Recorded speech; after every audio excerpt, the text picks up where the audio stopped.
안녕하세요. 반갑습니다. 얼마 전에 이제 시험이 끝났는데, 네, 고생 많으셨습니다, 여러분.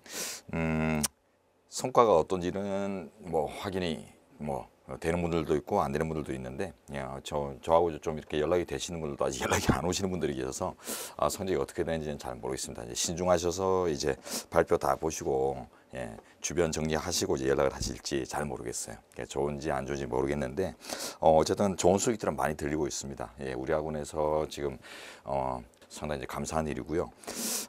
어쨌든 시험 총평은 제가 이제 해설이랑 총평을 지금 이제 네오게스뱅크 이제 사이트에 업로드 시켜놨으니까 나중에 한번 참조해 보시기 바랍니다. 뭐 기출 문제 해설을 막 이렇게 공부하듯이 이제 분석하실 필요까지는 없고요. 어느 정도 이렇게 출제되어서 좀 어려웠는가 이런 것들을 좀 감지하시는 건 좋을 것 같은데요. 일단 시험이 쉽지는 않았다라고 평가할 수 있습니다. 제 입장에서는 이제 무난하다라고 총평을 써놨는데 제가 이제 가르치는 내용들이 이제 다 터치가 되어서 그래서 이제 좀 예년하고 크게 다르지 않고 이제 무난하다 이렇게 이제 생각을 했었는데 어쨌든 행정학 시험도 어려웠고 또 헌법 지문이 또 상당히 또 길었고 이랬죠. 약간 특징이 좀 있었어요. 예년 시험보다는. 그리고 또 제일 큰 특징이 생소한 판례들이 이제 지문에 많이 나왔습니다. 예전에 이제 우리 기출집이나 이런 것들을 이제 분석해 보면, 주로 이제 사법 시험이든 변호사 시험이든 이런 5급류의 시험에서 주로 다루는 지문들이 계속 이렇게 이제 순환되는 이런 느낌들이 강했는데 이번에는 보면 주로 기본서에서 다루지 않거나 공부하지 않는 판례 지문들이 이제 많이 이제 섞여 있더라고요. 근데 이제 결과적으로 보면 이제 답을 책정하는 데는 그렇게 작용하지 않는 양념 같은 지문들 있죠. 그런 것들이 많았는데 여러분들이 이제 그 시험 시간이 좀 부족하고 이런 현실에서 헌법 문제를 이제 들여다보다 보면 이제 막연하게 이제 시간을 잃게 되는 그런 이제 작용을 하는 것들이 보였습니다.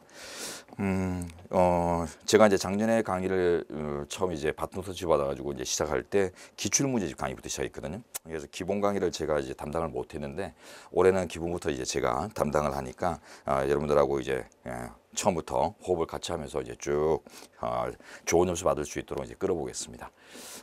우리 책은 일단 나중에 이제 들어가 보시면 알겠지만 두 문자 정리 요소도 있고 키워드도 있고 또 분량이 압축돼 있어서 시험에 가장 적합하게 이제 만들어져 있긴 한데 어쨌든 그 지식이란 것들이 이제 압축되고 정리되지 않으면은 이제 실제 이제 활용하기 쉽지 않죠, 그죠?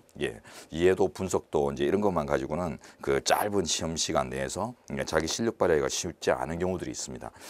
그게 이제 올해였지 않은가 이렇게 생각되는데요. 행정학 시험이 워낙 어려웠다고 그래요. 그래서 이제 두 과목 객관식 시간 안에 이렇게 차분히 풀기가 쉽지 않았던 것 같습니다. 거기다 이제 헌법 지문 조금 전에 말씀드렸지만 조금 긴 지문 그리고 또 생소한 판례 지문들 이런 것들이 이제 구성되면서 여러분들이 조금 이제 혼란을 겪었을 가능성이 있습니다. 좀 먹혔다고 그러죠, 그죠? 흔히 쓰는 말로. 그래서 그런 것들을 이제 방지할 수 있는 방법론들을 제가 이제 교재와 강의를 통해서 다 갖고 있으니까 잘 따라오시면은 내년 시험에는 아주 무난한 점수, 아주 우월한 점수로 합격하실 수 있을 거라 장담합니다. 같이 이제 열심히 해보시고요. 어쨌든 지금 이제 강의를 빨리 들어가는 게 우리한테 제일 유리합니다. 지나간 것들에 대해서는 간단한 소회면 충분할 것 같고요. 깊이 있는 분석들이 별로 의미가 없어요. 왜냐하면 우리는 새 시험에 대비해야 되는데 분명 새 시험은 올해 시험보다는 또 좀 더 깔끔하게 좀 쉽게 나오지 않을까 생각돼요. 올해 시험 같은 경우는 이제 두 과목 객관식이 한 12개, 13개 정도 커버하면은 이제 합격할 수 있는 기본적인 이제 시험 자체로서는 합격점을 이제 갖추는 거다 이렇게 이제 평가하는데 과목당 한 6, 7문제 정도 안에서 이제 커버하면은 합격할 수 있다. 이제 올해 시험을 기준으로 했을 때 그렇게 생각하는데 그거보다 더 틀렸는데도 합격하신 분이 계세요. 그것도 이제 뭐 5등 이렇게 뭐 우수한 성적으로 합격하신 분들 계시는데 어쨌든 뭐 금평도 중요하겠지만 일단 객관식 시험이 받쳐줘야 금평 성적도 이제 우월한 작용을 하게 만드는 하나의 요소가 될 테니까요. 그래서 이제 그런 것들을 이제 잘 만들어 가도록 1년 동안 꾸준히 이제 노력해 보도록 하죠. 여러분도 이제 노력하시지만 저도 열심히 노력해서 여러분들이 편안하게 합격하실 수 있도록 여건을 만들어 보겠습니다. 자, 일단 우리가 이제 강의할 내용들이나 이제 전개할 방식들이나 이제 이런 것들을 조금 이제 따져보도록 하죠. 일단 우리 교재를 한번 펼쳐볼까요? 37페이지를 한번 펼쳐보십시오, 여러분. 네, 37페이지를 펼치시면 제4절 항공법의 기본 원리라는 게 나오는데요. 헌법은 여러분들 이제 헌법총론, 기본권론, 통치구조론 저 세 가지 이제 편으로 구성되어 있다는 거는 대충 아실 겁니다. 공부하신 분들은 물론 이제 헌법 공부가 이제 처음이신 분들을 위해서 이제 설명을 같이 조금 이제 하도록 하죠. 자, 헌법의 구성을 보시면. 자, 학자들의 이제 기본서 구성이죠. 네, 그에 따르면 이제 거의 공통되어 있습니다. 그래서 이제 헌법총론, 자, 그 다음에 기본권론, 통치구조론 이 3편으로 구성되는데요. 기본권론은 다시 이제 총론과 강론으로 나눠지고요. 통치구조도 총론, 강론으로 나눠지죠. 그래서 이제 헌법총론은 기본권, 통치구조 뭐 이걸 포함해서 모든 것들을 다 아우르는 말 그대로의 종칙을 담고 있는 것들이 이제 헌법총론입니다. 헌법총론은 이제 국가의 기본 이념들을 중심으로 하죠. 이데올로기. 그래서 국민주권부터 시작해서 민주주의, 법치주의 또 그것들이 또 좀 더 구체화되어 있는 국가 운영의 원리들, 그걸 이제 제도라고 해요. 선거제도, 정당제도, 지방자치제도 뭐 이런 각종 제도들을 이제 다루는데 대의제 국가를 운영하기 위해서 이제 필요한 4대 제도를 다루는 것들이 이제 헌법총론 파트입니다. 그래서 이제 헌법총론은 이제 국가 조직의 이제 목적 의식 들을 어떻게 이제 수행해 나갈 것인가에 관한 것들인데 국가 운영의 이제 원리들, 운영 원리, 지배 이념, 이데올로기 이런 것들을 이제 주로 다뤄요.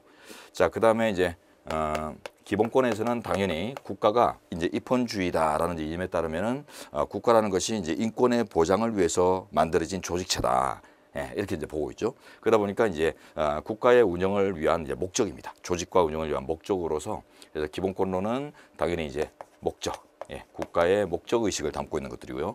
그다음에 이제 통치구조는 이런 목적 실현을 위해서 어떤 원리도 주어졌지만은 원리는 너무 추상적이기 때문에 좀 더 구체적인 어떤 장치들이 또 필요해요. 그래서 국가 조직을 운영하기 위해서 좀 더 세밀하고 구체적인 장치들, 대표적으로 이제 대의제 국가인 대한민국을 전제로 한다면 국가 대표를 어떻게 뽑을 것인가.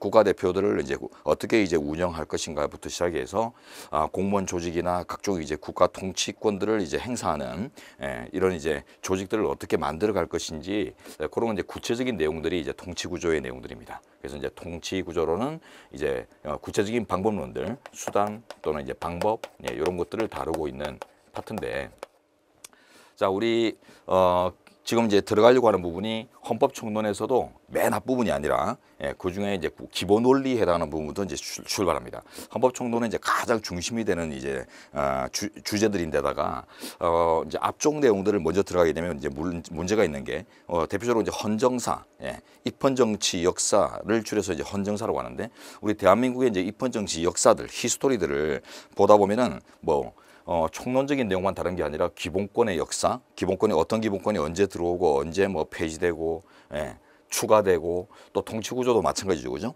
통치 조직이 어떻게 변해왔는지 이제 이런 걸 다뤄야 되는데 이 부분에 대한 지식이 없이 헌법총론의 뭐 헌정사니 뭐 이런 포괄적인 내용들을 터치하는 것들이 좀 피상적이기 때문에 그래서 이제 지금 이제 바로 접수할 수 있는 이런 원리 내용들, 그다음에 이제 제도 이런 내용들을 이제 순서대로 보고 나서 마지막으로 돌아가서 이제 헌정사나 이런 전체를 이제 관망하는 이런 내용들을 이제 가지고 이제 마무리하면 그게 이제 제일 맞습니다. 강의에서는.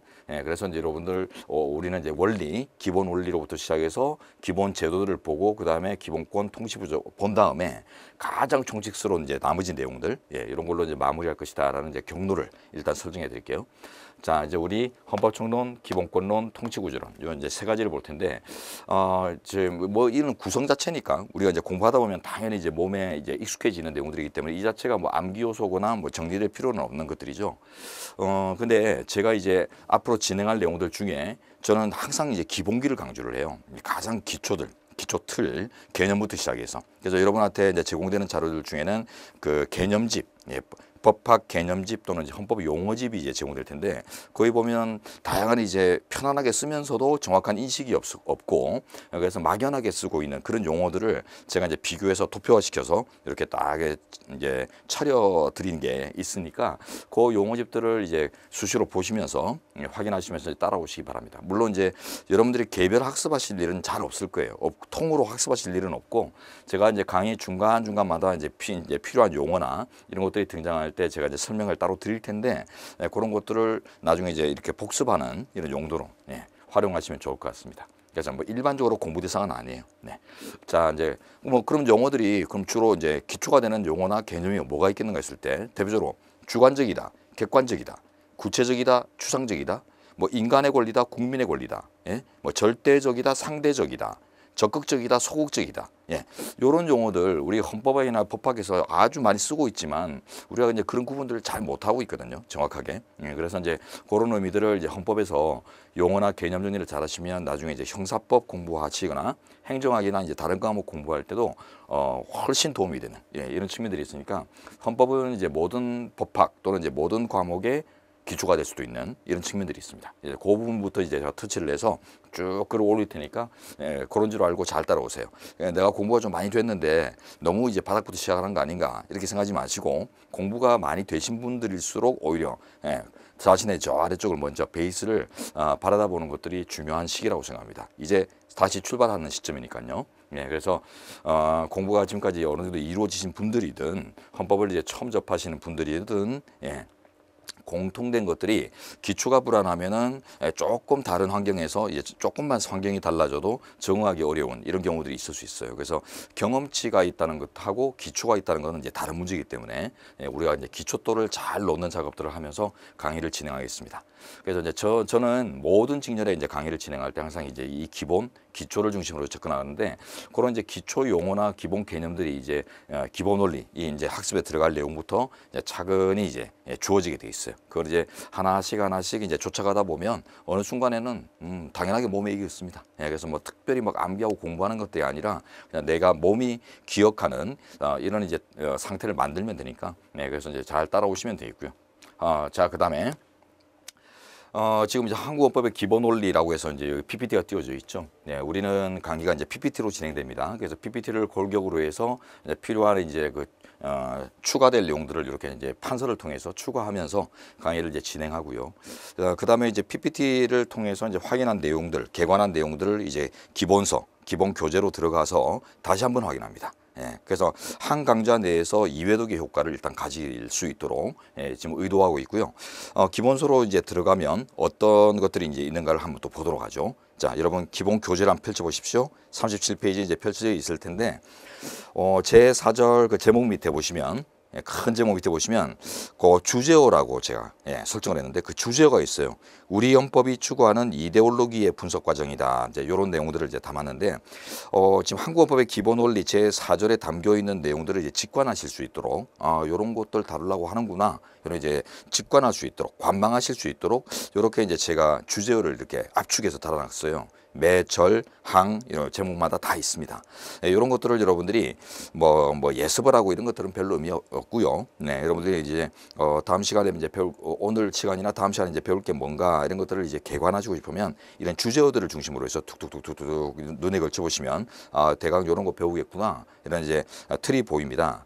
자, 그리고 이제 오른쪽 날개면을 보시면 책 날개면을 보시면 코멘트라고 써져 있는 박스가 나오죠. 이 안에 보시면 제가 이제 약간의 서사를 지어놨어요. 제 생각들. 그래서 헌법의 기본 원리가 이렇게 만들어지고 논의가 되고 이런 것들이 이제 어떤 의미를 부여받을 수 있는 건지 그런 것들을 이제 우리가 재미있는 어떤 뭐 케이스나 사회 현상이나 이런 것들을 버무려 가지고 제가 이제 얘기를 이렇게 풀어내는 히스토리를 제가 이제 만들어 놨으니까 그거 재미삼아 한번 읽어 보십시오. 그래서 읽어 보시면 그래 요런 것들이 이제 실생활에서 요렇게 헌법이라는 것이 이제 멀리 있는 게 아니라 실생활 속에서 요렇게 이제 같이 이제 생각하고 살아가야 되는 것들이구나. 그래서 우리가 생활 속에 있는 것들을 좀 각인하고 재발견하는 그런 재조명되는 게 헌법이구나 이런 걸 느낄 수 있습니다.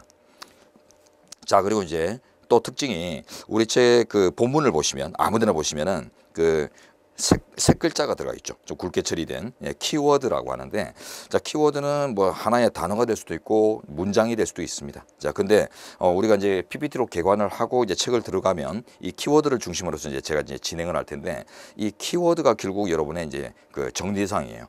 키워드를 이해하고 키워드 중에 꼭 암기돼야 될 것들 그런 것들을 이제 정리하고 있는가 이런 것들이 이제 시험장에서 좀 뭐 급박한 상황에서도 그죠? 툭툭툭툭 치면서 내 지식을 활용할 수 있는 이런 이제 각인력이 있는 어떤 정리 요소가 되거든요. 그래서 뭐 전체 뭐 본문의 전체 문장 10줄 문장 이런 것들을 쭉 읽는 게 아니라 키워드를 중심으로 해서 전체를 이제 딱 맥락을 잡아내면 돼요. 근데 그 이제 키워드 중에서도 또 키워드라고 할 수 있는 것들 그런 것들을 제가 이제 따로 또 쳐드리겠습니다. 체크해드릴 테니까 책에다 여러분들이 이제 뭐 색펜이나 형광펜이나 이런 것들을 활용을 해서 그 제가 이제 요거 체크하세요. 요 키워드 이런 식으로 이제 강조를 하게 되면 그 부분에 이제 좀 표시를 해주시기 바라요. 자 그리고 보면 또 두 문자라는 게 있는데요. 한 장 넘겨 보시면 39페이지에 그 오른쪽 날개면에 이제 두 문자에서 또 박스가 나오는데요. 이 두 문자가 우리 책에 많습니다. 특히 이제 통치구조나 이제 헌법재판론 이런 데 가면 이제 두 문자 요소가 아주 그 활약을 많이 하죠. 그래서 이제 뭐 임기 몇 년, 뭐 시효 기간이 얼마, 그다음에 뭐 헌법재판소에 뭐 각종 어떤 뭐 구두변론 사회가 어떤 거며 기속력은 어떤 심판 유형에 있으며 어떤 결정 유형에 있으며 뭐 이런 것들을 뭐 다양한 것들을 단순히 이제 암기해야 되는 것들을 제가 이제 두 문자로 이제 만들어 놨어요. 그래서 암기가 확실하지만 풀 수 있는 문제들인데 두루뭉실 이해하는 바람에 이제 결국 이제 걸려 넘어지는 이런 것들을 방지하기 위해서 꼭 확실한 암기가 필요한 부분들은 이제 두 문자를 만드는데 이 두 문자는 단순히 그냥 글자만 조합한 게 아니라 의미를 부여해 놨어요. 그래서 이제 두 문자 속에 이제 의미가 들어가 있기 때문에 생각보다 이제 재밌게 우리가 두 문자를 접수할 수 있게 되어 있습니다. 이 자체가 이제 막연히 암기 대상이다 생각하지 마시고 재밌게 보다 보면은 어느 순간 몸에 이제 익어 있게 이렇게 이제 만들어주는 부분이니까 요 자체 이제 너무 부담 갖지 마시고요. 그다음 이제 마지막인데 우리 책 마지막 그 39페이지 그 아래 보시면 각주들이 있죠. 각주가 페이지를 넘기다 보면 상당히 풍부해요. 그래서 이 책이 너무 깊이 있는 것 아닌가 이렇게 생각하실 수 있는데 깊이를 추구하는 내용들이 아닙니다. 깊이를 추구하는 내용들도 간혹 있긴 해요. 여러분들이 이제 참고로 뭐 그 법원에 대한 법원의 어떤 불복 제소 제도 이런 것들이 뭐 상소니 항고니 이런 제도들이 어떤 식으로 이제 현행법이 구성되고 있는가 그런 것들을 조금 소개시켜 드리는 이런 좀 깊이 있는 부분들도 있긴 해요. 물론 이제 시험 대상성은 거의 없죠. 그러나 궁금해 하시는 분들 계시기 때문에 그런 것들은 이제 담은 부분들이 있는데 그거는 한 10% 정도 되고요. 나머지 이제 90% 정도 되는 게 이제 각종 내용이 뭐냐면 다 개념 용어 이런 것들입니다. 그래서 가정에 이제 기초가 되는 개념이나 용어를 좀 쉬운 말로 이렇게 좀 풀어놓은 이런 용어들인데 우리 사회에서 잘 쓰지 않는 용어들이 그 법용어로서 많이 쓰이죠, 그죠? 그래서 이제 뭐 설시하였다, 헌재가 판시하였다 그런 것까지 이제 각주에 담기죠. 그래서 설치란 설명을 통해서 보여준다. 판시란 판정을 통해서 보여준다. 요 뜻이다. 한번 이제 그 이해만 되고 나면 다시 볼 일이 없는 필요도 없는 그런 내용들인데 처음 접하시는 분들은 이런 것 자체가 또 장애물이거든요. 그래서 설시가 뭔가요? 판시가 뭔가요? 이런 질문들도 막 많이 들어옵니다. 근데 이거는 뭐 특별한 게 아니라 자연스러운 현상 같아요. 누구나 저같이 이제 법을 오래 공부한 사람들이야 뭐 당연히 이제 몸에 녹아 있고 저한테는 이제 생활 용어가 될지 모르겠지만 그렇지 않은 이제 우리 회원님 같은 경우들은 일반적으로는 쓰는 용어들이 이제 한정돼 있다 보니까 법 용어라고 하더라도 한정돼 있죠. 뭐 영장주의니 적법 절차 이런 것들은 이제 늘 쓰시겠죠. 체포구속 이런 거 쓰시겠지만은 그 외에 좀 법학 전반에 혹은 이제 헌법학 전반에 걸치는 이런 용어들은 이제 익숙하지 않은 것들이 있기 때문에 그런 것들을 제가 이제 좀 책만 보시는 분들을 위해서 좀 써놓은 부분들이에요. 근데 이 각주 부분도 여러분들이 개인적으로 뒤질 일은 별로 없을 겁니다. 왜냐하면 이제 제가 이제 강의 도중에 제가 이제 필요한 것들은 다 또 터치를 해드리거든요. 그렇기 때문에 각주도 여러분들이 개인적으로 보는 부분은 아니다. 그러면 이제 여러분들은 저와 함께 공부하시면서 이제 같이 수행해야 될 작업의 요소가 뭐가 있냐면 두 문자 암기해 주시고요. 두 문자 듣고 재밌네 했으면 이제 암기까지 좀 해주시고 그 다음에 이제 키워드 중에 제가 또 키워드 중에 키워드라고 해서 체크해 드리는 것들을 잘 이제 받아 놓으신 다음에 키워드 위주로 이제 학습하는 요런 이제 뭐 회독, 그 정도만 이제 여러분들이 수행해 주시면은 무난하게 우리가 이제 진행하고 나중에 이제 기출집 풀이하고 또 모의고사 풀이하고 마무리하고 이런 전체 과정에서 자꾸 쌓이게 될 것입니다. 그래서 쌓이다 보면 어느 순간에는 뭐 당연한 것들이 되니까 그런 이제 당연한 채로 이제 시험장 가시면은 만족스러운 점수 얻을 수 있다고 생각합니다. 자, 이렇게 해서 이제 오리엔테이션이라고 할 수 있는 것들은 이제 마감을 하고요. 이제 우리 책을 한번 살짝 책의 내용들을 한번 분석을 해보겠습니다.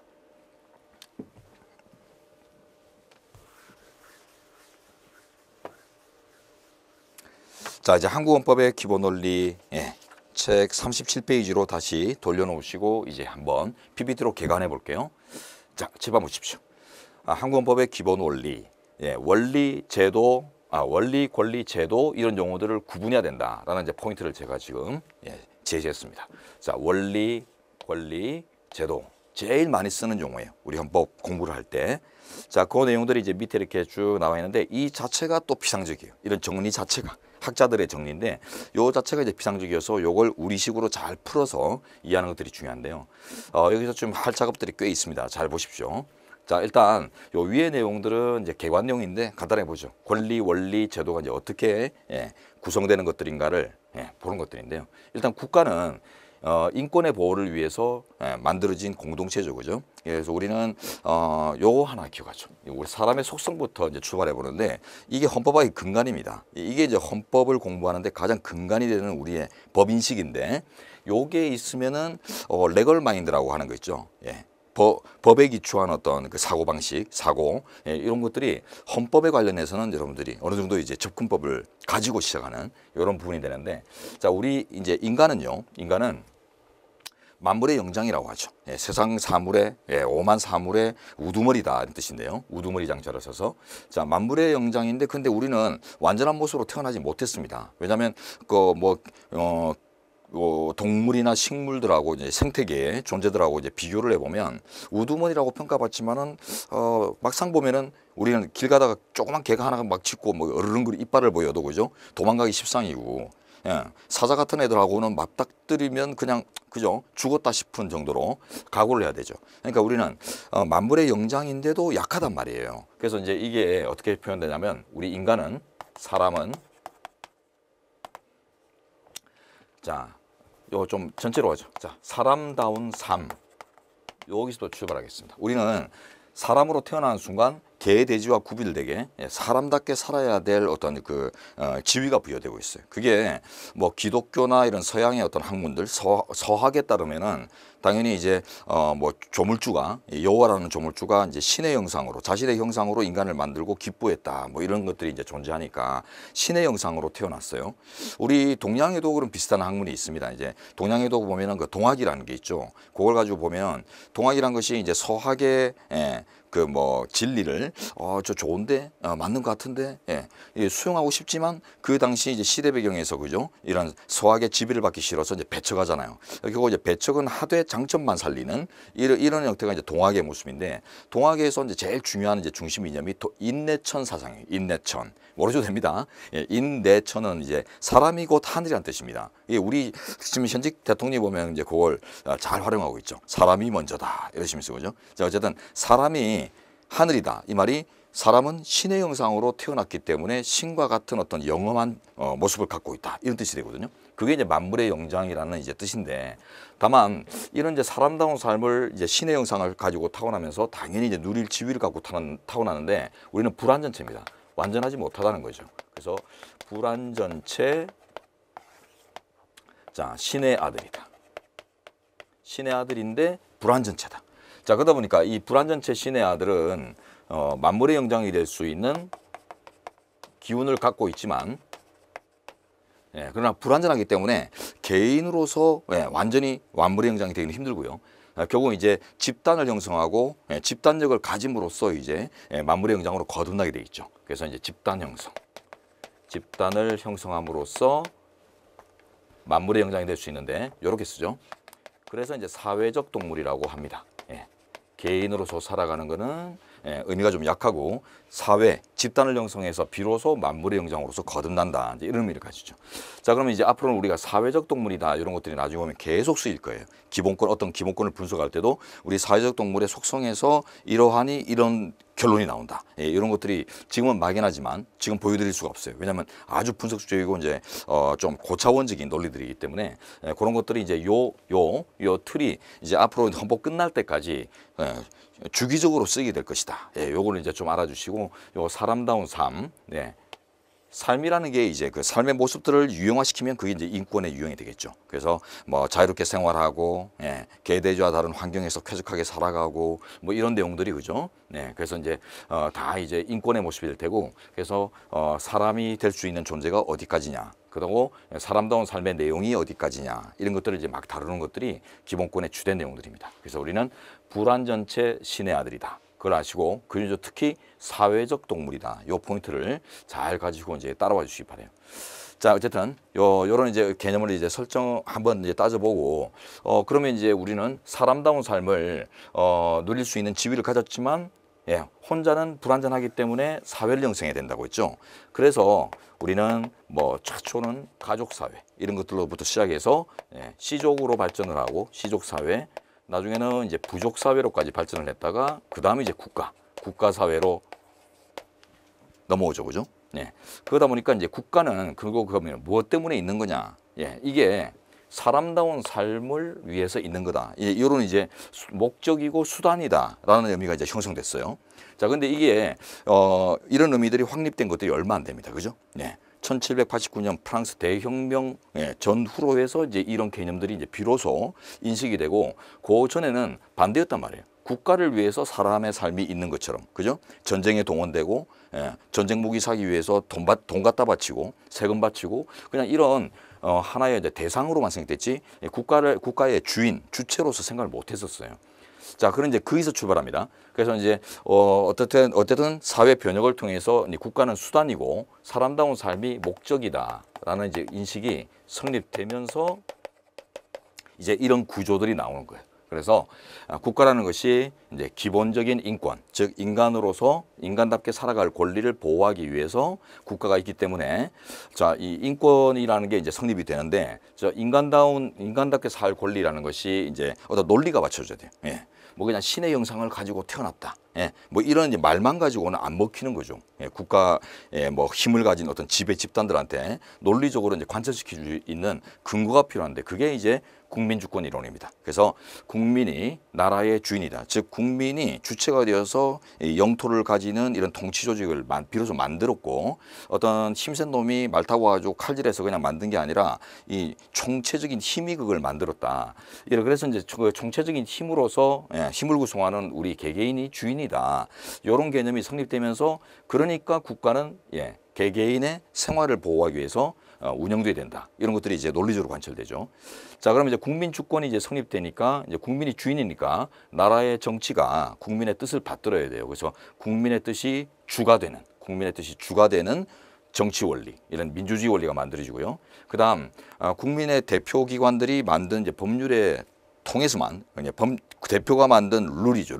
룰을 통해서만 나머지 어떤 통치자용들이 활동할 수 있도록, 즉 구속되도록 이렇게 만드는 법칙이 이제 법치주의 원칙인데, 여기 이제 국민의 대표가 만든 법을 통해서 통치한다. 이게 결국 국민주권 사상에서부터 쭉 파생되는 것들이에요, 그죠? 네, 그래서 국민주권이 이제 가장 중심이 되고요. 이 국민주권은 이제 인권의 근거로서 작용을 합니다. 그리고 이런 것들로 이제 파생을 하게 되고요. 자, 어쨌든 국민주권의 원리, 민주주의 원리, 법치주의 원리 이런 것들이 이제 큰 이데올로기예요. 한 사회를 이제 운영하게 만드는 그 중심 이념이죠. 이것들을 우리가 헌법학에서는 기본 원리라고 합니다. 기본 원리 또는 원리, 주의, 사상, 신념 다 같은 말들이거든요. 이런 것들. 그런데 이 원리들은 추상적이에요. 국민이 주인이다. 그냥 띄워 만났지 우리가 주인 대접을 받아본 적이 거의 없거든요. 우리 역사 안에서도 보면은. 독재자도 나오고 권위주의자들도 나온단 말이에요. 그러다 보니까 이제 그런 것들을 막아내기 위한 어떤 장치들, 인권 보장을 위해서 국민이 주인이 된 나라가 올바르게 운영되고 그 매뉴얼을 벗어나지 않도록 하는 어떤 더 구체적인 장치들이 필요해요. 그렇게 이제 만드는 것들을 이제 제도라고 표현하는데 요 설명을 조금 이따 더 자세하게 해보고요. 그런데 우리나라는 결과적으로 대의제 국가입니다. 국민이 직접 뭐 국민투표를 통해서 매사를 결정하는 예전 뭐 고대 그리스 공화정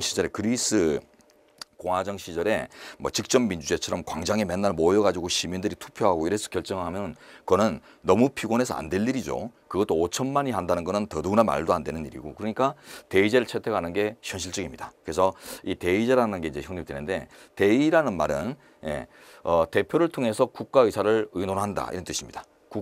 국정을 대표를 통해서 의논함 이 뜻이고요.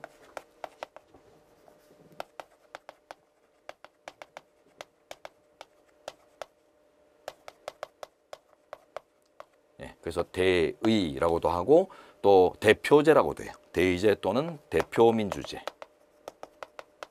대의민주제, 대표민주제 이렇게 표현 쓰는데요. 자, 어쨌든 직접민주주의의 반대말이고요. 그래서 이제 대표를 세우고 대표들을 통해서 임기 동안에 이제 국가 의사를 논의하게 만드는 소신껏 논의하게 만드는 이런 장치인데 그러다 보니까 이제 대표를 세우기 위한 어떤 장치들이 필요하겠죠. 그게 이제 선거제도입니다. 몇 살이 돼야 대통령이 될 수 있고 어떤 사람 몇 살이 되고 어떤 자격을 갖춰야 대통령을 뽑을 수 있고 이런 이제 내용들을 구성하겠죠.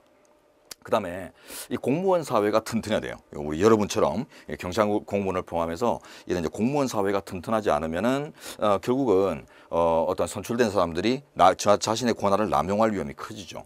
또한 제 문제가 뭐냐면 대통령이든 국회의원이든 보면 우리나라 현실을 보면 어느 나라도 마찬가지겠지만은 이 사람들은 영구적이지 않아요. 그죠? 영구적으로 이제 재임하는 게 아니라 주기적으로 재임하죠. 즉 임기가 있다는 것입니다. 그러다 보니까 5년, 4년 이렇게 이제 임기가 끝나면 판이 갈리게 되는데 그때 이제 이 공무원 조직의 독립성이나 고유성 같은 것들이 확보가 안 돼 있다 보면 새롭게 이제 들어오는 지배 집단들이 자기 입맛에 맞는 사람들을 이제 세울 거 아니에요. 그러다 보면 이 공직 사회가 같이 흔들리는 같이 흔들다 보면 결국 그 지배자의 어떤 권한 남용에 동조하거나 옹호하는 세력이 될 수밖에 없기 때문에 결국 이제 이 지배자들과 구분되는 공무원 사회의 아주 투철한 보장 이런 것들이 필요해요. 그래서 직업 공무원 제도를 두어가지고 함부로 이제 정치로부터 관여받지 않고 신분이 정년까지 보장되고 막 이런 국민을 위해서 봉사해야 되지 지배자를 위해서 통치자를 위해서 동조하면 안 된다. 이런 내용들을 막 담는 공무원 제도가 형성돼요. 그다음 요거는 나중에도 다시 보겠지만 이 지방자치라는 거는 지금 행정권의 분할입니다. 입법, 행정, 사법에 세 가지 이제 3권이 있다는 거는 여러분들이 좀 상식적으로 아실 텐데 국가 권력은 크게 이제 3권 분립의 관점에서 이제 분리해 보면 입법, 행정, 사법, 행정, 입법, 사법 이렇게 나눌 수 있죠. 입법은 말 그대로 법을 정립하는 기구 또는 권력이고 행정은 이제 법을 구체적으로 실천하는 거죠. 정책 실현입니다. 그래서 이거는 이제 법규 정립. 자, 요거는 정책의 법규에 의해서 이제 기초지어지는 각종 이제 정책들을 실천하는 이런 작용들이고, 그다음에 사법은 이제 법규를 이제 구체적인 분쟁 사건에 적용하는 거죠. 자, 그래서 이제 기능, 권력이 이제 나눠졌는데 이 중에서 가장 중심이 되는 권력은 입법입니다. 왜? 법치주의 때문에 입법자가 만든 이제 법률이라는 법규를 통해서 행정권이나 사법권이 다 구속을 받도록 이렇게 만들었기 때문에 가장 중심이 되는 권력은 맞아요. 그러나 이 중에서 제일 강력한 권한은 이제 뭔가 하면은 행정권이에요. 행정권. 왜냐하면 얘는 그냥 룰을 만들고 끝나버리죠, 그죠? 하나의 이제 사회 룰을 만들고 이제 끝나버리지만 얘는 그 룰의 기초를 두고 각종 구체적이고 개별적인 정책들을 우리 사회에 들어와 가지고 실천해낸단 말이에요. 그러다 보니까 이런 막대하고 이런 광범한 조직이 우리 사회에서 늘상 우리를 갈구고 터치하고 이래요. 우리가 쉽게 생각하죠. 아침에 출근해 가지고 퇴근할 때까지 보면 국회의원들 만날 일은 잘 없어요. 법관들 만날 일도 잘 없죠. 우리는 법 없이도 살 사람들이기 때문에 재판정에 설 일이 잘 없습니다.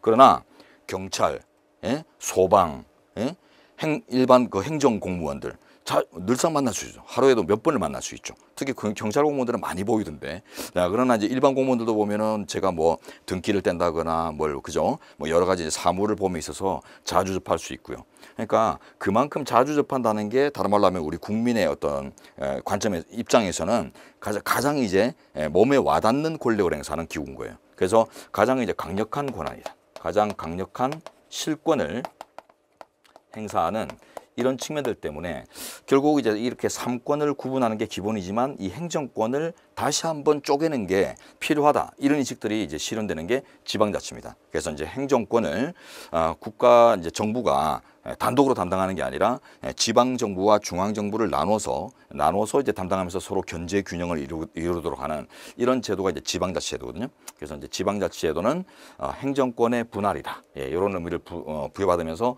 대의제의 올바른 운영을 위한 하나의 제도로 봅니다. 자, 그리고 이제 마지막으로 이제 정당제도. 현대사회에서 이제 정당 없이 민주주의의 실천, 우리 국민이 주인이다라는 걸 실천할 수 있는 것들은 상상을 못 하겠어요. 왜냐하면 이 대의제다라는 이제 틀은 임기가 주어진 통치 기구를 이제 조직하면 그들이 임기 내에는 국민으로부터 어떤 구속을 받지 않죠. 그래서 국민 소환 제도니 국민 파면 제도니 이제 이런 것들이 있으면 직접 민주제고 그게 없으면 대의제입니다. 그래서 여러분들은 직접 민주제와 대의제를 크게 이제 어떻게 구분할까 했을 때 국민 파면제도가 있냐 없냐 보편화되고 있느냐 그렇지 않느냐 요 차이로 구분하시면 되는데 지금 우리나라는 이제 대의제 국가다 보니까 국민 파면제도나 이런 소환제도가 없어요. 그러다 보니까 대통령이든 국회의원이든 마음에 안 들어도 임기 동안 우리 국민들이 직접 끌어낼 수 있는 이제 내용들은 그 요소들은 갖고 있지 않습니다. 그렇지만 우리가 올바른 길로 가게 하기 위해서 늘상 이렇게 관여하고 좀 코치도 하고 싶고 우리 의견을 좀 이렇게 제출해 보기도 쉽고 그래요. 예, 그게 이제 참여라는 건데 이런 이제 정치 참여를 위해서 이제 무리를 만들게 되죠. 왜냐하면 개개인의 목소리는 들리지 않습니다. 예, 의원이든 대통령이든 선동주 개인이 뭐 강의실에서 뭐 이 정치가 이래서 안 돼요 한마디 했다고 해가지고 들어주겠어요, 그죠? 안 들리죠. 소리 없는 아우성이에요. 그렇지만 제가 이제 조직을 만들면 다르죠, 그죠? 여러 사람을 모아가지고 규합해가지고 하나의 어떤 덩어리를 만든 다음에 으쌰으쌰 하면은 그거는 이제 저 멀리서도 들린단 말이에요. 그래서 이제 제 목소리를 이제 경청해주는 이런 이제 상황들이 나올 수 있기 때문에 그래서 사람들은 335 자기 이제 뜻에 맞는 분들이 모여가지고 무리를 짓기 시작했어요. 그래서 이제 이 무리들을 통해서 이제 우리가 임기가 보장된 통치 조직에 대해서도 어느 정도 입김을 발휘할 수 있는 이런 기회를 갖게 되는데 이게 이제 가장 현대적인 민주주의 실천 모습입니다. 그래서 정당 없는 나라 거의 없죠. 뭐 독재 국가나 이런 데 빼고는 현대 이제 헌법주의 국가들에서는 다 이제 이런 것들이 존재할 수밖에 없어요. 요걸 이제 대의제 운영을 위한 이제 4대 제도로 합니다. 4가지죠. 4대 필수 제도인데 요걸 이제 기본 제도라고 표현하고 요 3가지가 이제 헌법총론의 주된 구성 요 2가지가 헌법총론의 주된 구성 내용들이고 그다음에 이제 기본 인권을 다루는 게 이제 기본권의 기본권론의 이제 내용들이고 이제 대의제 국가의 구체적인 이제 통치 조직 질서를 이제 다루는 게 통치 구조 내용입니다. 자, 우리는 이제 요 밑에 사각형 2개를 이제 보고 갈 거예요. 요 2개를 요걸 이제 순서대로 볼 것입니다. 왼쪽에서 오른쪽으로. 자, 여기서 이제 우리가 권리니 원리니 제도니 하는 이제 용어들이 등장했는데요. 그래서 이제 원리, 권리, 제도 이런 이제 용어들을 구분하는 게 기본이고 헌재 판례 안에서도 이 용어들은 어떤 판례든 쓰이죠. 어떤 판례든 그 판례 공문안에 보면 요 셋 중에 하나는 무조건 씁니다. 그렇기 때문에 요 용어 자체가 당연해지고 친숙해져야 되는데 자, 내려와서 볼까요? 원리라는 거는 공동체를 지배하는 이념이다. 이념이란 말이 이데올로기란 뜻이에요, 그죠? 이데올로기 자체가 나쁜 뜻은 아닙니다, 그죠? 예, 공산주의 이데올로기 이제 이런 것들을 우리가 이제 주로 이제 그 용어를 많이 이제 조합해 쓰다 보니까 좀 어떤지 모르겠지만 이데올로기 자체는 이제 이념이란 뜻이고요, 지배 사상 이런 뜻이고, 자 그다음에 이제 권리라는 거는 주관적으로 구체화된 규범이고 제도는 객관적으로 구체화된 규범이다. 자 이렇게 이제 정리하는데 자 요거 칠판 다시 보시죠. 요렇게 해가지고는 마무리하면은 공부가 덜 됐죠. 예, 안 되는 거죠. 예, 자 이렇게 마무리하면 안 되고요. 자 이제 주관 객관이 나왔습니다. 주관 객관이 나왔으니까 요 용어부터 한번 정리해 보죠. 자 주관 객관 요런 내용들은 여러분한테 제공되는 이제 용어집에 다 들어가 있습니다. 그러나 이제 제가 설명 듣고 수긍이 되시면 그 자료는 안 보셔도 되는 거예요. 자 주관이란 말은 개개인을 얘기합니다. 개개인의 관점, 요걸 이제 주관 혹은 주관적 이렇게 보는데 주인 주자의 이제 관념 관자죠. 생각 관자. 그래서 그 개개인, 사물의 주인이라고 할 수 있는 우리 개개인들, 만물의 영장인 개개인들이 바라보는 시각을 얘기해요. 자, 근데 이제 객관이란 말은 객체의 관점이라는 뜻이거든요. 객체, 즉 사물. 우리가 이제 분석하고자 하는 그 대상인 사물의 관점이다. 사물의 관점. 무슨 말인가 하면 그 사물 객체가 갖고 있는 고유한 속성을 얘기하거든요. 그런데 이 고유한 속성은 신이 아닌 이상 알 수가 없어요. 그죠? 그러다 보니까 우리 개개인이 생각하는 어떤 사물에 대한 이해가 서로 다를 때가 있습니다. 여기 이제 심리학 중에 그 샹들리에 이론이라는 게 있는데 오늘 첫 시간이니까 재밌게 들어보세요. 이건 헌법이 지금 아닙니다. 자, 심리학 중에 이제 샹들리에 이론이라는 게 있는데 천장에 지금 파티라고 있어요. 파티라고는 큰 파티장인데 천장에 샹들리에가 달려 있는 거예요. 그런데 이쪽 편에 있는 어떤 갑이라는 사람은 샴페인 잔을 들고 이제 샹들리에를 딱 보면서 야, 분홍색 샹들리에가 참 아름답네, 반짝거리네 이렇게 이제 느끼고 있는데 저 반대편에 샴페인을 들고 또 샹들리에를 보는 한 또 을이라는 사람은 이제 반대편이다 보니까 조명이 이제 빛 반사에 따라서 색깔이 다를 거 아니에요. 아, 이거 파란색 샹들리에 참 예쁘네. 파란색도 좋네. 이런 식으로 느낀단 말이에요. 그러니까 똑같은 사물을 대함에 있어서 개개인의 이해가 서로 달라질 수 있단 말이고, 이거는 결국 신이 아닌 이상 그 사물 객체의 어떤 고유한 속성을 알아내기는 힘들다는 것입니다. 그러면 이런 이제 객관적인 속성은 어떤 기준으로 우리 사람들이 결국 이제 정리할 수 있을까 했을 때, 대다수, 공동체, 대다수, 공동 이런 말들이죠. 그래서 공동체를 이루는, 집합을 이루는 그 대다수가 이건 이거다, 이건 빨간색이다, 이런 식으로 이제 정의를 한다면 그게 이제 객체의 가장 근접한 모습이다라고 해서 이제 객관이라는 표현을 씁니다. 자, 그래서 이제 개개인의 관점을 주관적이라고 하고 대다수 또는 공동체 전체의 관점을 이제 객관적이라 한다, 이렇게 이제 생각을 해보시고요. 그래도 아직은 좀 와닿지 않는 부분들이 있어요. 자, 그러면 이제 이 권리라는 거는 이제 풀어봅니다. 권리는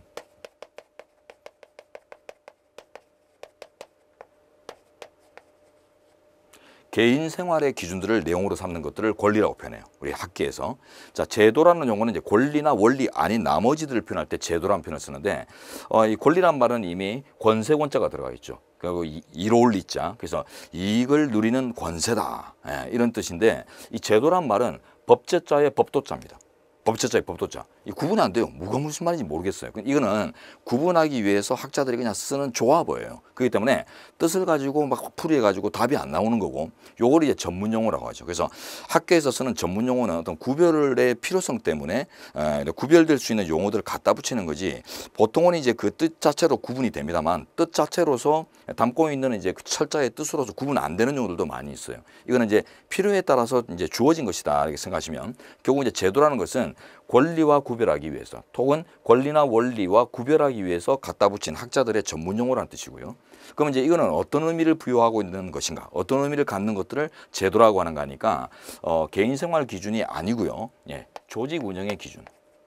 대한민국이라는 이 공동체 조직을 운영하기 위해서 필요한 어떤 기준들을 내용으로 삼고 있다라고 분석되면 그걸 제도 조항, 제도 규범 이렇게 표현합니다. 예를 한번 들어보죠. 사생활의 자유, 신체의 자유, 직업의 자유, 뭐 이런 것들은 우리가 이제 개개인이 이제 생활하는 당연한 모습들을 보장하는 내용들이잖아요. 그러니까 이거는 우리가 이제 자유권 또는 인권, 기본권, 권리라고 이제 표현을 합니다. 권이라는 표현을 써서. 자, 근데 이제 대표를 뽑는 과정도 한번 생각해 보세요. 만 40세가 되어야 대통령으로 뽑힐 수 있다, 뭐 이런 조항이 헌법전에 있다 치면, 이거는 우리 개인들의 어떤 생활 양식이나 이런 걸 보호하는 내용으로 구성되어 있지 않죠. 이는 대한민국 공동체를 이제 운영하기 위해서 필요한 어떤 조직사항들, 이런 것들을 담았기 때문에 이런 것들을 이제 표현할 때 우리 학자들이 제도라는 용어를 씁니다. 우리 현재도 쓰고 있죠, 그죠? 그래서 이제 원리, 권리, 제도는 이제 앞으로 뭐 주관적 이런 걸로 가지 마시고 요 의미로 가죠. 얘는 하나의 이데올로기고, 이렇게 할까요?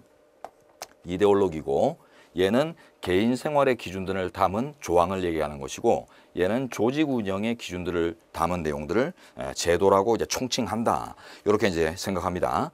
자, 요게 용어집에 또 담겨져 있습니다만 보실 필요가 없고요. 근데 이런 내용들은 이제 우리가 끝까지 갖고 와야 될 것들입니다. 이게 이제 기초예요. 자, 그리고 이제 우리가 이제 책에 들어가서 하나 배울 내용이 있는데, 먼저 개관하고 이제 책을 보시면 편하실 텐데, 우리 헌법은 크게 구성이, 헌법전의 구성이, 자, 헌법의 전문이 있고요.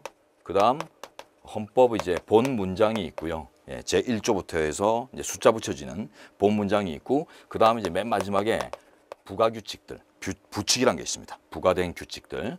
전문은 이제 앞전자죠, 그죠? 앞머리 문장이라는 뜻입니다. 그래서 우리 책을 기본서 책을 생각한다면 책 맨 앞에 보면은 이제 머리글이 있잖아요, 그죠? 그래서 거기 보면 제가 이 책을 어떤 고뇌 과정을 통해서 만들었는지, 어떤 의도가 이 책에 들어가 있는지, 만든 일자, 작성 일자, 뭐 이런 것들이 막 들어가 있어요. 개정의 횟수 이런 것들이 막 들어가 있는데, 그러니까 이제 이 책이, 헌법전이라는 책이 이제 구성되는 이제 전체 역사적인 어떤 과정부터 시작해서 안에 들어가 있는 기본적인 의도, 이런 것들이 전문에 이제 녹아 있습니다. 자, 그리고 이제 이 머리글을 지나가면 이제 구체적인 의도들, 그죠? 이 법전에 이제서 규율하려고 하는 룰들을 구체화시킨 내용들이 이제 쭉 구성되고, 나중에 이제 뭐 경과 규정이나 이런 이제 부칙 사항들이 이제 들어가 있죠. 자, 어쨌든 이 전문의 성격을 논의하는 이제 요 법적 성격을 논의하는 것이 중요한데, 보통 보면 책을 열심히 막 기본서 같은 이제 두께 있는 책들, 퀄리티 있는 책을 만들다 보면 고생 많이 했겠죠, 그죠? 예, 그래서 제가 이제 고생한 과정들을 이렇게 쫙 이렇게 막 장황하게 이제 씁니다. 그러다 보면은 요것들이 이제 뭐 역사뿐만 아니라 어떤 내 제작 의도에 따라서 이런 게 어떤 의도로 구성되고 있다 이런 상세한 내용들까지도 들어가거든요. 자, 근데 그러면은 어느 정도 여기에 이제 구체적으로 구성되어 있는 의도들이 여기서 좀 일반적으로 제시되기 때문에 얘도 법 규범과 같은 어떤 법으로서의 어떤 속성을 인정할 수 있습니다. 근데 반대로 그 미국 헌법처럼 완전히 히스토리만 단순한 그 역사적인 히스토리만 써놓는 경우도 있어요. 몇 년도에 만들어져서 몇 년도에 1차 개정, 몇 년도에 2차 개정 뭐 이런 식으로 몇 년도 수정, 몇 년도 수정 이래 가지고 그 단순히 그 역사적인 기술만으로 끝나는 데가 있거든요. 그런 나라의 헌법 전문들도 있습니다. 그런 경우는 보면은 누가 봐도 몇 년도에 만들어서 몇 년도까지 뭐 이런 그 기술들이 법 규범적인 막 강제력을 가지고 뭐 이런 의미를 가지고 있다고 생각하지는 않거든요. 예. 그렇기 때문에 그런 것들은 법적 성격을 인정하기 좀 힘들지 않느냐? 예, 법적 성격을 인정한다는 말이 이제 우리 사회를 운영하는 이제 규칙, 룰로서의 성격을 갖지 않을 수 있다. 예, 이런 생각들이 이제 막 이렇게 다분해져요. 남의 나라 건 알 필요가 없습니다. 우리나라의 이제 전문의 성격을 보시면 되는데 헌법 전문에 대해서 우리 판례가 자 여기 들어가 보시면 한정적 규범서를 취합니다. 규범은 규범인데 그 의미가 한정되는 규범이다라고 이해하는데. 엄청난 빈출입니다. 우리 책에 이제 기출이 별표로 표시되어 있어요. 그래서 이제 한두 번 정도 출제된 거는 별표 하나, 서너 번 이상 이제 빈출된 것들은 별표 2개 해서 이제 2개까지를 이제 상한으로 해서 표시하고 있는데, 저도 그런 기준에서 이렇게 표시해 볼게요. 별이 들어가면 출제성이 높다 이런 것들이고 돼지꼬리 들어가면은 뭐 출제를 떠나서 중요한 내용들이다 이런 것들을 이제 표현하는데요. 자, 어쨌든 규범은 규범인데 한정적이다 이런 의미를 이제 여러분들이 나중에 이제 암기하셔야 돼요. 암기하셔야 되는데 왜 그런가를 이제 봅니다. 예. 자, 헌법 전문 나중에 보겠지만 헌법의 전문은 90%의 내용이 헌법의 원리로 구성되어 있어요. 국민 주권 사상부터 시작해서 뭐 민주, 법치 뭐 이런 거대한 어떤 이념들, 그런 것들을 버무리고 있단 말이에요. 그래서 본문에 가면 이제 더욱 구체화되어 있지만 이미 전문에서부터 이런 거대한 퀄리티 있는 어떤 국가 이념들을 이미 제시하고 있기 때문에 결국 이제 전문의 성격은 곧 기본 원리의 법적 성격을 논의하는 것과 같은 길로 가야 돼요. 그래서 이제 이 두 가지가 같은 길로 나오고요. 그 다음에 이제 제도라는 게 아까 있었는데 이 제도는 또 이제 권리와 다른 성격이 있는데 자, 어쨌든 봅니다. 자, 전문이나 원리나 제도는 자, 괄호 보세요. 권리 규범성을 제외한 나머지 규범성에 한정된다. 요게 이제 결론이거든요. 그게 이제 한정적 규범성이란 말이 규범은 규범이다. 그래서 이제 사회를 구속하는 어떤 힘을 가지고는 있다. 하지만 이 전문 조항이나 원리 조항이나 제도 조항으로부터 직접 권리를 도출할 수는 없다. 이렇게 보거든요. 즉 기본권이 이들로부터 직접 도출되지는 않는다. 그래서 열거되지 않은 기본권들을 찾아낼 때 직접적인 근거가 되기는 어렵다. 이런 결론을 우리 판례가 제시합니다. 그 이유는 어렵잖아요. 그 이유는 조금 단순화시켜 볼게요. 이미 여기서 나온 거예요. 원리, 권리, 제도 이 세 가지는 서로 전혀 다른 별개의 개념들이에요. 자, 별개라는 말이 뭐죠? 서로 다른 고유한 개념이라는 거죠. 그러다 보니까 원리, 제도, 권리는 서로 다른 전혀 다른 고유한 개념이기 때문에 다른 것으로부터 다른 걸 함부로 도출할 수 없다는 이런 판례의 뜻이에요. 자, 그러다 보니까 이제 이렇게 생각하세요. 내 마음속에 사랑이 있어야 사랑을 나눠줄 수 있다. 이렇게 생각하면 내 마음속에 권리가 담겨져 있어야 권리를 도출할 수 있다. 이렇게 생각할 수 있거든요.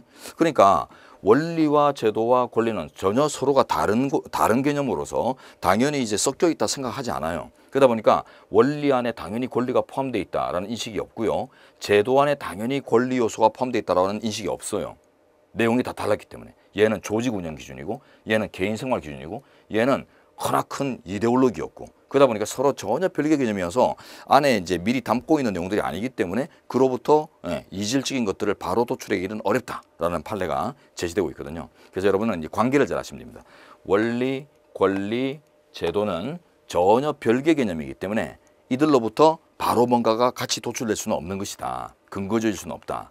근데 이 원리가 주된 문장이 헌법 전문이다. 예, 이렇게 기억하시면 요 이제 세 가지 판례를 다 하실 수 있습니다. 판례가 이제 세 가지 따로 나오는 판례인데 예, 한목에 조합할 수 있고요. 결론은 한정적 규범설 요거를 여러분들이 이제 숙지해 주시는 건데 학설 이름은 외우는 게 아닙니다. 한정적 규범설, 뭐 절대설, 상대설 뭐 이런 걸 외우는 게 아니라 그런 것들은 뭐 제각각 다 나올 텐데 그걸 다 외우고 있을 수가 없잖아요. 그걸 외우는 게 아니라 의미를 파악하는 거예요. 그래서 한정적 규범설이란 말이 법규범으로서 구속력을 갖긴 하지만은 한정된 범위 내에 그친다. 즉 기본권 또는 권리를 직접 도출할 수 있는 이런 어떤 그 조항이 되기는 어렵다라는 판례가 있다. 예, 이런 식으로 여러분들이 이제 이해를 해내시면 돼요. 예, 뭐 이걸 단순히 외우려고 하지 마시고요. 의미를 파악하시면 돼요. 자, 이렇게 해서 이제 가장 출발점이 되는 내용들을 일단 분석을 해봤는데. 자, 요거 이제 개관을 끝내고 이제 책에 들어가서 자세히 한번 더 복습을 복기를 해보도록 하겠습니다. 휴식 후에 진행하죠.